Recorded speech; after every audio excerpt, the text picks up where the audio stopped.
Isso aí, nação rubro-negra aqui, Ninho do Urubu. Você que me acompanha, vem comigo que o bicho pegou hoje aqui, hein?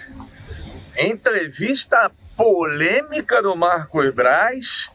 Falamos sobre priorizar competições, sobre reforço. Marcos Braz, um depoimento muito firme contra o candidato Luiz Eduardo Batista, o BAP. Enfim, é realmente um vídeo para que você preste atenção. Você vai ver com detalhes também como é que estão as obras aqui do Ninho do Urubu. Ouvir o Alexandro, apresentado como reforço rubro-negro e muito mais. Faz o seguinte, aciona o sino da notificação para todos os vídeos. Inscreva-se aqui embaixo no botãozinho vermelho e vem comigo na ação rubro-negra que eu tô chegando e tô chegando pesado.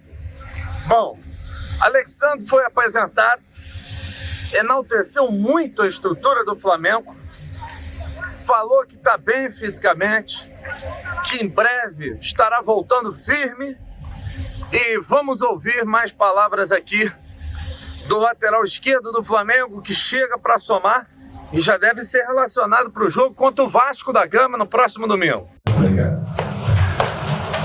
O fator Tite para mim realmente foi muito importante, porque eu sempre me senti muito bem na questão tática que ele coloca em campo. Eu sempre tive um bom aproveitamento com o Tite dentro do campo. Por questão de negociação, com o Tite não conversei diretamente, conversei uma vez com o Matheus me explicou a questão da estrutura, que aqui estava muito bem estruturado, que era um grupo de valor, não só técnico, mas também de valor pessoal, que tem ótimos jogadores, mas principalmente ótimas pessoas, que é o mais importante para o grupo. Então todos esses fatores foram somados para que eu viesse para o Flamengo. Agora você acompanha aqui como é que estão as obras aqui do Ninho do Urubu, para que você possa ter uma ideia melhor. Eu fiz um videozinho muito especial, ó, dando uma atualizada para vocês como é que tá a obra junto aqui do Ninho, ó. Aço Ninho do Urubu bonito. A obra tá rolando maneiro, ó. Como é que as coisas estão avançando. Campo da Gávea, tá tudo bonito. Isso é Flamengo, gente, isso é Flamengo. As coisas estão sendo todas preparadas, feitas com o maior carinho. Vai ter gramado aqui, ó. Vocês estão dando uma volta, estão dando um rolê com choque no meio do Ninho do Urubu. Olha aí, que bacana. Aqui o futebol profissional, ó. Aqui o futebol profissional, tudo. Aqui a obra do campo. Já tiraram as árvores todas. Tá realmente muito bacana. Nota 10. E agora vamos ao filé mignon, né? Marcos Braz e Bruno Spindel concederam entrevista longa. Falaram se o futebol vai priorizar alguma competição. E inicialmente Braz responde às críticas de BAP, que já disse que considera vice-presidente amador de futebol algo muito ruim e que muito possivelmente na gestão dele não vai ter. Marcos Braz respondeu assim. Primeiro, em relação ao que o candidato a presidente, que é o BAP, né, falou, em que o Real Madrid, que o Barcelona, que o Acho não tem vice-presidente, e com ele também não terá. Com ele também não vai ter nada, que ele vai perder a eleição. Isso é o primeiro. Segundo, eu acho que é covarde a postura dele e eleitoreira. Por quê? Ele, quando chegou em 2013, ele nunca apresentou esse discurso para nenhum conselheiro do Flamengo, nenhum jornalista. Ele não apresenta esse discurso absolutamente para ninguém. O presidente anterior teve, que parece, 5 vice-presidentes de futebol. Tiveram um pouquinho de título, mas tiveram 5 vice-presidentes de futebol. Esse é o atual presidente, teve um pouco mais de título, acho que 13, 14, e teve um vice-presidente de futebol. Então, mas o que ele tem que falar é que isso aí está no estatuto do Flamengo. né? É uma covardia a maneira com que ele dá o tom e a maneira com que ele fala. Porque, mais uma vez, ele, em 2013, ele teve lá, ele apoiou o Valim, ele apoiou o Robel, ele apoiou vários, me apoiou. No dia que eu estava na posse de vice-presidente de futebol, ele estava também assumindo uma vice-presidência. Em nenhum momento ele falou de vice-presidência de futebol. Mas eu entendo do jogo, é covarde, mas nem o torcedor é bobo, nem os jornalistas são bobos, nem os conselheiros são bobos. Todo mundo sabe que é eleitoreiro que ele está falando e que não é de coração. Ele deu apoio para mim, me abraçou, estamos juntos. Depois eu achava que ele queria um pau-mandado comigo não anda. Eu não sou pau-mandado de ninguém.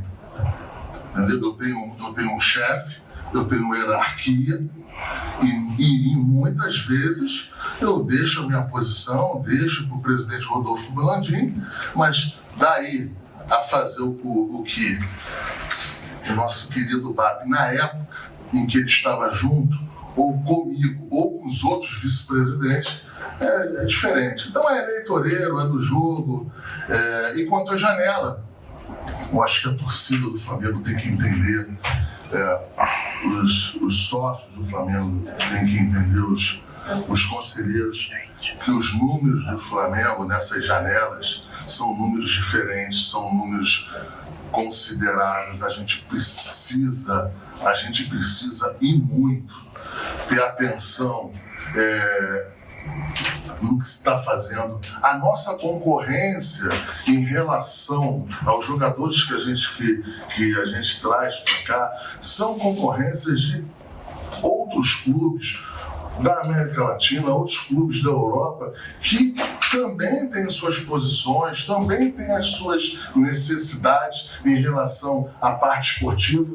Então, a gente procura fazer com calma, com tranquilidade, de uma maneira segura para o Flamengo, e assim, e que envolve fusos horários,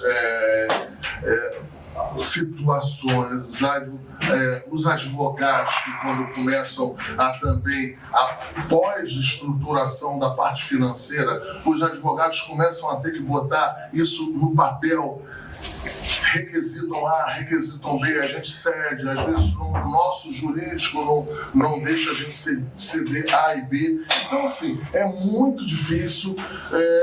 Só que eu acho que a gente, nessa janela aí que passou e nas outras janelas, eu acho que a gente fez um bom trabalho. Um ponto também bem eleitoreiro e covarde que estavam se falando era na situação de que a gente não tinha contratado absolutamente jogador nenhum.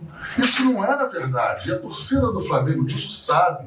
A gente, no começo do ano, a gente adiantou essa janela. A gente trouxe o Alcaraz, a gente trouxe o Vinha, trouxemos o De La Cruz, o Ortiz. Então, eu acho que depois, num segundo momento, a gente complementa essa janela com o Alcaraz, os jogadores aí, o Alexandre, com o Michael, o La Plata. Então, assim, as pessoas têm que entender que quando a gente começa um processo, muito difícil de não vazar, porque quando você fala com a outra parte chega e tem que falar com a área de comunicação, com a área jurídica, falam com os parentes se querem ou não virem para o Brasil, porque é uma decisão de vida. O Alexandre que estava aqui, ele não tinha que decidir só se queria jogar no Flamengo ou não.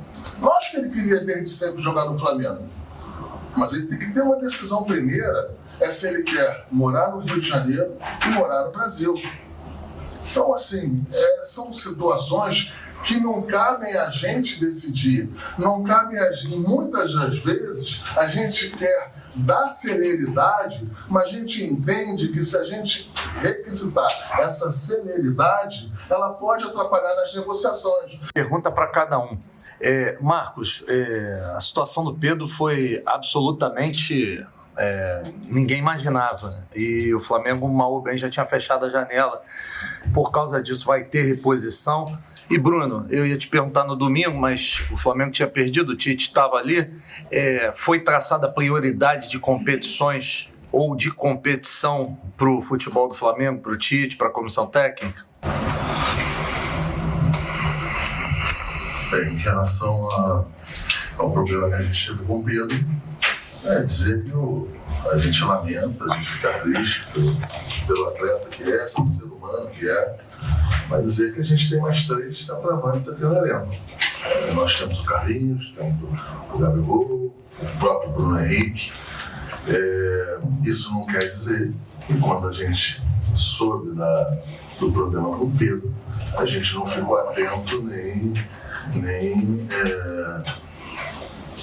começamos a conversar entre eu, o Bruno e mais uma ou 2 pessoas na possibilidade ou na necessidade de se trazer um outro jogador. Quer dizer que a perda do Pedro é irreparável no primeiro momento. Era o titular da posição, mas a gente confia nos que estão aqui, sempre confiou, né? O próprio Gabigol, em 3 finais de Libertadores, nos ajudou, fez gol em todas as finais, nos deu 2 títulos junto com os companheiros, claro, mas a gente tem extrema confiança tanto no Gabigol como nos outros jogadores que estão aqui. A gente ficou atento ao mercado, a gente começou a ouvir, 300 pessoas ligam para a gente, começaram a ligar após eles ligam para a gente e depois passam para vocês que a gente estava interessado. Essa é do jogo. E a gente avaliou algumas situações, vem avaliando, mas essa decisão vai ser um pouquinho mais para frente, com calma. Um pouquinho mais para frente, com calma, que eu digo, esse caso, de fato, a gente entenda que vai fazer uma contratação. Bom, primeiro, como o presidente e o Marcos disseram aí, desejar uma pronta recuperação ao Pedro, que mais do que um grande atleta, assim, é uma pessoa muito querida por todos aqui. Então, primeiro, uma pronta recuperação a ele como pessoa, como uma pessoa tão querida por todos que é. E depois, como atleta, ele vai ter todo o apoio e o carinho de todos nós aqui no Flamengo. Falando sobre as competições, o Flamengo não prioriza competições. A questão das lesões gravíssimas do Matias Vinha e do Everton Cebolinha nos fez abrir o olho para o massacre que o calendário estava impondo aos nossos atletas. Então, dados os nossos objetivos, óbvio que a gente não controla, ninguém aqui controla os resultados, tem outras equipes muito fortes, sempre tem 11 do outro lado do campo, ninguém joga sozinho, você tem um adversário ou outros adversários sempre competindo pelos títulos, mas nossos objetivos aqui são lutar e vencer todos os títulos pelos quais a gente está competindo. E nesse sentido, a gente julgou pelo massacre que o calendário estava impondo ao grupo, e as pessoas se esquecem um pouquinho, né? Depois que a coisa passa. Durante a Copa América a gente teve uma série de atletas convocados, a data FIFA impõe esse mesmo, e aí você acaba desgastando mais ainda um elenco reduzido. Esse desgaste se acumula para a temporada, traz uma série de danos físicos. Você ter, agora não me recordo quantos atletas ali estavam convocados na Copa América, mas você perder 4, 5, 6, 7 atletas no elenco, para a rotação do elenco e para o descanso e recuperação dos atletas é muita coisa. Dado esse massacre, além das reposições do Everton Cebolinha e do Matias Vinha, a gente trouxe mais 2 atletas. Então a gente trouxe o Carlos Alcaraz, trouxe o Gonçalo Plata, o Michael e o Alexandre. E a gente vai fazer de tudo aqui sem priorizar a competição, para que a gente possa seguir vivo e lutar pelos 3 títulos. Já fomos campeões cariocas esse ano e quem sabe aí também lutar pelo Mundial no final do ano. Próximo. uma pergunta para cada um, Marcos e Bruno. Marcos, se você pudesse explicar, por favor, como é que o Flamengo vai recorrer a um mecanismo de proteção em relação à questão do Pedro na FIFA, se tem uma possibilidade de CBF também, via Lei Pelé, enfim, pudesse falar um pouquinho como é que o Flamengo vai se proteger financeiramente, porque a perda esportiva já aconteceu, financeiramente, como é que o Flamengo vai se proteger nesse período sem o Pedro. E para o Bruno, diante desses nomes até especulados, até nomes de renome internacional, Memphis, Depay, etc., o orçamento do Flamengo permite um investimento alto neste momento ainda, para essa temporada, até diante de todos os jogadores que o Flamengo já contratou e já fez altos investimentos nessa temporada? Bem, em relação ao episódio do Pedro, eu posso informar para vocês que nós já solicitamos que o departamento jurídico do Flamengo entrasse no caso. Nós estamos reportando algumas informações que são informações estas que vão estruturar a parte jurídica do que o Flamengo vai pedir. Não é de uma hora para outra. A gente apresenta alguns relatórios médicos, apresenta alguns processos aqui dentro, para que isso aí seja inserido para o departamento jurídico inserir e fazer o requerimento para a CBF. Claro que isso aí não é uma decisão rápida, mas como a gente acredita no bom tom e no bom senso da CBF, eu acho que a CBF vai entender qual foi a perda do Flamengo. A CBF não pode contribuir, num primeiro momento, com a reposição esportiva, né,